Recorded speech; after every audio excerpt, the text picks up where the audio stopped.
Wesh l'équipe, j'espère que vous allez bien, c'est Zay. On se retrouve aujourd'hui pour une toute nouvelle vidéo. Pour cette vidéo là, on part direction Los Angeles en Californie et on va directement parler des 84 et des 98 Main Street Mafia Crips. Alors avant toute chose, avant de commencer la vidéo dans son intégralité, je fais un petit disclaimer et aussi je vous préviens d'avance que je ne fais pas l'apologie de la violence, des gangs ou bien autre. Je fais juste simplement de l'information et de la documentation. Aussi les frères, vous avez pu le voir ces derniers jours, j'ai pas posté de vidéo parce que j'avais plus du tout accès à ma chaîne YouTube. Donc là, tant mieux, j'ai pu tout retrouver. Mais j'ai créé une chaîne avec le frérot qui m'assiste, mon acolyte, sur cette chaîne-là. On a une chaîne à deux qui est Zay et Sauce. J'ai repost un backup d'une de mes vidéos parce que je pensais que cette chaîne-là c'était mort, je vous dis la vérité. Donc voilà, donc sur cette chaîne-là, on fera des vidéos long format. Donc si ça vous plaît, n'hésitez pas à aller vous abonner. On se retrouve là-bas. Yeah, bitch ass nigga, Mork ass nigga. This the set, nigga. This the set. Yes, sir. Yeah, this the set, nigga. Hey, bro, Yeah, you this can't the do that set right though. here. I know. This Hey, my the nigga, set. can't do that right here. Can't do that right here. I can't do that.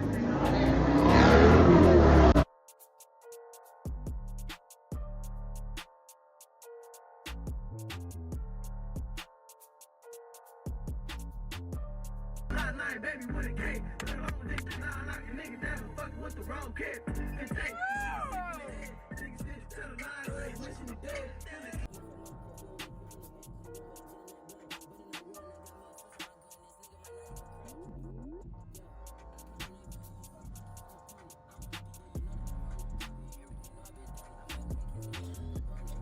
Pour commencer, les Main Street Mafia Crips, c'est un gang de rue afro-américain créé dans les années 1970. Il se situe dans l'East Side du sud de Los Angeles, en Californie.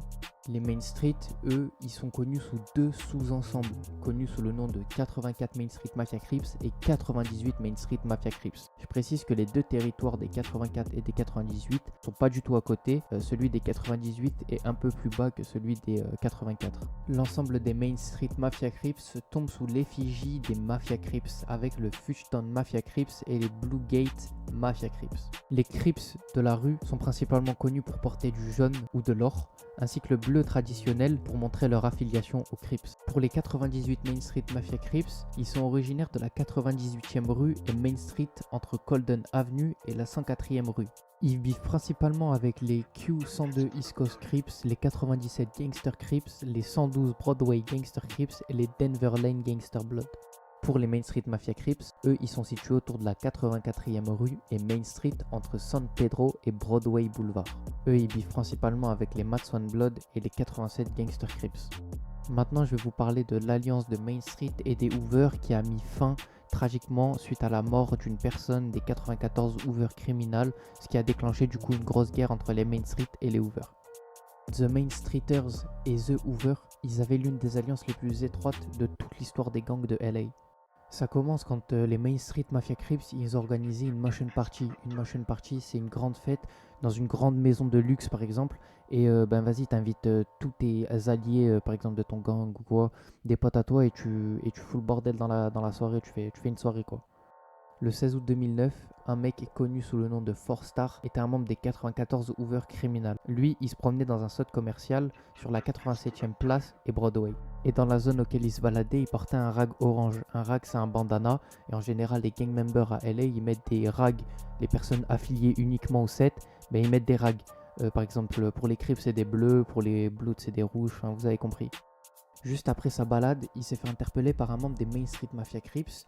Et le membre des Main Street Mafia Crips lui a demandé d'où il venait. Le Hoover, il lui a répondu « Je suis du 94 Hoover Criminal Gang » et il a été abattu instantanément juste après et il est mort peu après la fusillade à seulement 13 ans. Le tireur présumé du coup a été arrêté et il a été condamné à 50 ans de prison. La peine consistait en 25 ans d'emprisonnement à perpétuité pour meurtre plus 25 ans d'emprisonnement à perpétuité pour utilisation d'une arme à feu. C'est le 25 août 2009 qu'une personne est allée au plein cœur des quartiers du Main Street Mafia Crips et a abattu deux personnes, une personne âgée de 16 ans et une autre âgée de 29 ans. Les personnes sont mortes suite à leurs blessures et la LAPD pense que c'était les Hoover qui se sont vengés de la première attaque sur celui des 94 sur 4Star.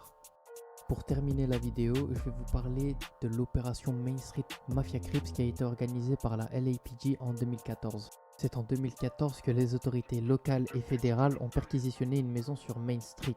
À l'intérieur de la maison, ils ont trouvé toute une installation pour fabriquer du crack, près de 50 kg de cocaïne, une grande quantité de bicarbonate de soude ainsi que plusieurs armes à feu, y compris des fusils d'assaut.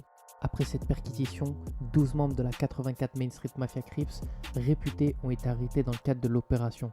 Les autorités fédérales ont déclaré qu'elles avaient réussi à porter un grand coup à la fabrication et à la distribution de crack dans le secteur. Les deux plus grosses têtes qui ont été arrêtées et qui ont pris perpétuité se nomment Dwayne Bills et Darkel Odom. Ils avaient plus de 50 chefs d'accusation chacun, notamment pour fabrication et distribution de substances illégales, possession d'armes à feu volées, possession d'armes à feu en tant que criminels. Eux deux, ils ont été reconnus coupables et condamnés à perpétuité sans libération conditionnelle. Le procès il a été tellement rapide qu'il a duré 1 heure avant que le jury prenne sa décision totalement finale. Les autres membres inculpés ont la plupart été confrontés à un complot en vue de fabriquer une substance illégale, à un complot pour la distribution et finalement ont été condamnés à 10 à 15 ans chacun selon l'importance du rôle qu'ils ont joué dans la maison perquisitionnée, etc. et dans les chefs d'accusation. Voilà l'équipe, c'est la fin de la vidéo, j'espère qu'elle vous aura plu, elle était un peu plus courte que d'habitude. Les frères, encore une fois, je suis désolé pour l'inactivité qu'il y a eu sur la chaîne. Voilà, j'ai tout retrouvé, on est 90 abonnés, je vous remercie vraiment sincèrement les frères. On est 27 abonnés sur l'autre chaîne Zayessos. Vraiment mille merci de me suivre, même si c'est pas beaucoup tout ça. On va monter petit à petit et merci à ceux qui montent dans le train, qui donnent de la force, encore une fois, ça me régale, vous savez pas comment ça me régale de fou furieux. Et voilà, donc prochaine vidéo les frères, je pense faire une vidéo sur OTM. Off the Mud, l'équipe de Drakeo The Ruler, tout ça les frères, en détail. Soyez à l'affût pour le début du mois prochain, grosse vidéo, long format sur la nouvelle chaîne, comme je vous l'ai dit en début de vidéo. Donc début avril, il y aura une grosse vidéo. Pour l'instant sur cette chaîne là, je vais continuer à balancer des petites vidéos comme ça, entre 6 et 10 minutes. Donc voilà l'équipe, merci encore une fois, n'hésitez pas à vous abonner si ça vous a plu, à partager la vidéo, à me donner vos retours. Et je lirai ça avec impatience. Suivez-moi sur l'Instagram qui est dans la description. Et ciao l'équipe.